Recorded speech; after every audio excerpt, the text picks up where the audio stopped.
Immigration, it's one of those issues that the left never talks about. So it's not in the news. And then something happens at the border where it's so bad they can't ignore it. Like all the Haitian migrants about a year ago storming across the border.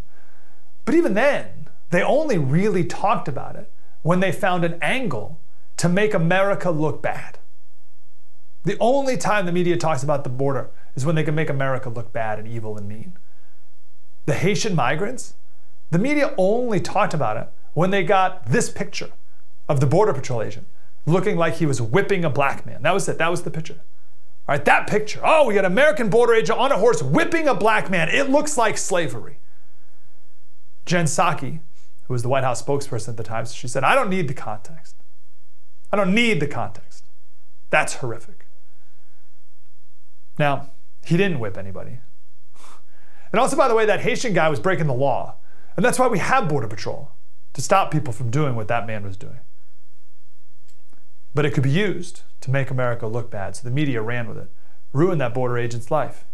The man who was doing his job, doing it well, by the way. The media only covers the border when they can use it to make America look bad and mean and evil. When Trump was in the White House, the left talked about the deplorable conditions at the border detention centers, right? Here's AOC crying at the horror, the tragedy, the atrocities taking place at a border facility. Oh, the pain. Well, if you take the camera a little bit this way, like if you just kind of scooch over a little, you can see that it's a parking lot. She's crying about a parking lot, but whatever. And you saw the pictures that the media showed of Donald Trump's kids in cages. Remember kids in cages? Oh, terrible. The only problem is those pictures were actually from when Barack Obama was in office, 2014. But no one cared then. No one cared. Because he didn't want to make America look bad when Obama was in office. But we could use these pictures when Trump's in office and make it look like Trump's America. And America's awful. The only time the border's ever talked about in the media is when it can be used to make America look bad and evil and mean. And now the border has been forgotten again until the first time that over 2 million people made it across. So those are the 2 million we've caught. We're not even done yet. Over 2 million, first time ever. There's about another million we didn't catch. But they're all great people. Bill Melugin tweeted, he's one of the best reporters at the border. We're going to talk to the other great reporter at the border in just a couple minutes. He said Border Patrol said that they, just the other day, arrested 12 individuals who are on the FBI's terror watch list. Right? Now, when I first read that, I was given the benefit of the doubt. I was like, oh, well, maybe they arrested people like from countries that are on the terror watch list. So they arrested 12 people from Yemen or something like that. No. 12 individuals whose individual names were on the terror watch list. That's 78 so far this year. That's triple the previous 5 years combined.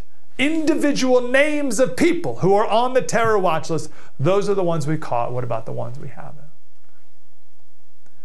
Now the media is covering it now because, again, over 2 million, but also because of what Ron DeSantis did with the illegal immigrants at Martha's Vineyard. That had to make the news because it's brilliant. And you think about it, what a gift Ron DeSantis gave these 48 migrants. I mean, you have these people from Venezuela, they're longing for the American dream. For months, they've traveled to get to America. And then Ron DeSantis dropped them in the wealthiest place in the country. Airbnbs for thousands of dollars a night. There's plenty of room, plenty of money, plenty of caring souls to take care of these innocent migrants, right? Well, the people of Martha's Vineyard shipped them out within 48 hours to a nearby military base. It's beautiful. The satire website Babylon Bee wrote one of the most brutal headlines ever. Martha's Vineyard builds Planned Parenthood to combat the rising population of minorities. Ooh. Now think about the reaction of the people of Martha's Vineyard and compare that to the people of Del Rio, Texas. Del Rio, Texas, right on the border, Democratic mayor, by the way, who was begging Biden to help him because they have a population of 35,000 and they had 55,000 immigrants in 1 month. That's a 140% increase of the town's population. Compare that to Martha's Vineyard. They have 15,000 people and they had 48 migrants.